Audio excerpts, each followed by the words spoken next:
This story is related to the spectral echoes of a forgotten tragedy and the cursed halls of St. Jude's Academy. The legend of St. Jude's Academy was not born from academic excellence, but from a scream that never truly ended. 10 years ago, on a rain-slicked Tuesday in November, a yellow school bus carrying 40 children plummeted into the Blackwood Ravine. There were no survivors. The town of Oak Haven buried its children, but the children never truly left. They remained tethered to the place they were heading that morning, the old Victorian-style primary wing of the Academy. Today, that wing is sealed with heavy iron chains, but the locals know that some locks aren't meant to keep people out. They are meant to keep things in. The story follows Elias, a cynical investigative journalist who specialized in debunking haunted locations. To Elias, ghosts were a manifestation of grief and bad plumbing.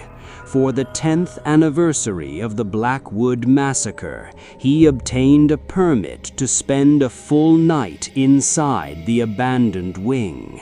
He arrived with a thermal imaging rig, high-frequency audio recorders, and a 360-degree motion sensor camera system. He wanted to prove that the ghost children were nothing more than a localized urban myth. As the sun dipped below the horizon, the air inside the school turned unnaturally brittle. The silence was heavy, like a lungful of dust. Elias set up his command center in the old assembly hall. At exactly 8 p.m., the time the bus would have arrived 10 years ago, his audio recorders picked up a sound, a song, the rhythmic squeaking of sneakers on a polished floor. Squeak, squeak, squeak. "Is anyone there?" Elias called out, his voice echoing through the hollow ribs of the building. The squeaking stopped. Then, from the darkness of the north corridor, came a soft, melodic humming. It was a nursery rhyme, "London Bridge is falling down." The voice was high-pitched, fragile, and unmistakably that of a child. Elias checked his thermal monitor. The hallway was a frozen blue, indicating a sudden drop in temperature to nearly 0 degrees. But in the center of the frame, a small glowing red handprint appeared on the wall, as if a warm hand had just touched the freezing stone.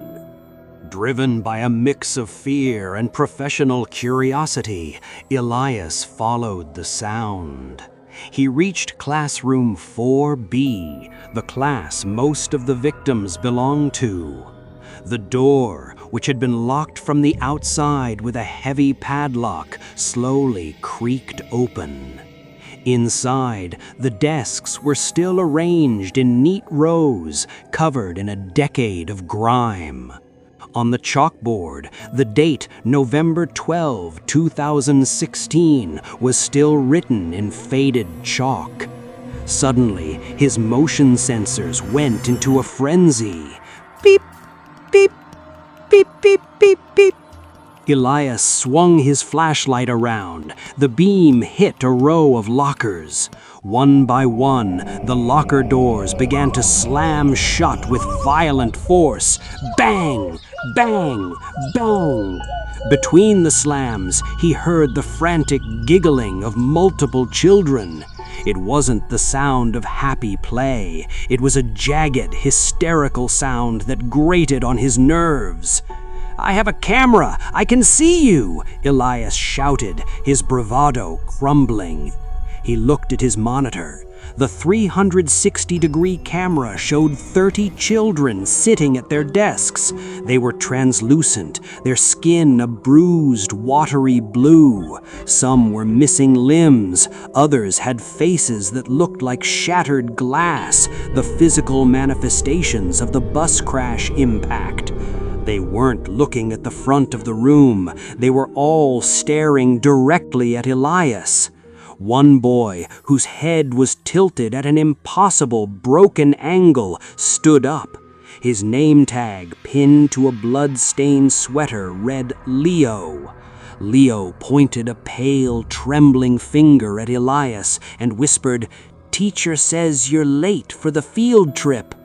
"What field trip?" Elias stammered, backing away. "The one to the bottom," the boy hissed. Suddenly, the floor beneath Elias began to feel liquid. He looked down and saw black, murky water seeping from the floorboards, the same water from the Blackwood ravine. The smell of gasoline and wet mud filled his nostrils. The ghost children rose from their seats in unison. Their giggling stopped, replaced by a low, guttural moaning. Elias turned to run, but the door slammed shut. He grabbed his walkie-talkie. "Base camp, get me out! The door is jammed!" There was no response, only the sound of rushing water and the static-filled sound of a bus engine revving in the distance. He looked back at the monitor. The children were now standing in a circle around him, though he couldn't see them with his naked eyes. On the screen, their small, cold hands were reaching out to touch his jacket, his hair, his face. He felt a sudden sharp chill on his neck. "Please," Elias begged. "I didn't mean to intrude." The ghost of a young girl with pigtails, her eyes nothing but empty black pits, floated up to his face. "We've been so lonely," she whispered, her breath smelling of stagnant pond water. "The bus has plenty of room for one more." At that moment, the school's intercom system, which had been disconnected for years, crackled to life. A distorted, metallic voice, the ghost of the bus driver, boomed through the hallways. "All aboard! Final stop, Blackwood!" The walls of the classroom began to peel away, revealing the jagged rocks of the ravine. Elias felt himself being pulled towards the center of the room by dozens of small, invisible hands. He fought, he screamed, but the strength of 40 souls bound by a single moment of terror was insurmountable.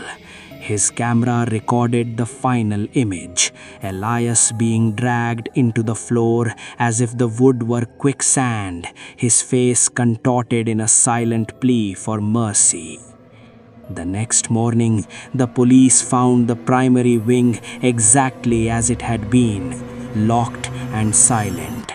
Elias's equipment was sitting in the middle of classroom 4B. The cameras were rolling, but the memory cards were completely empty, except for one file. When the technicians recovered it, the video showed 10 minutes of a completely empty room, but the audio was a recording of 40 children singing London Bridge in perfect, chilling harmony. Elias was never found.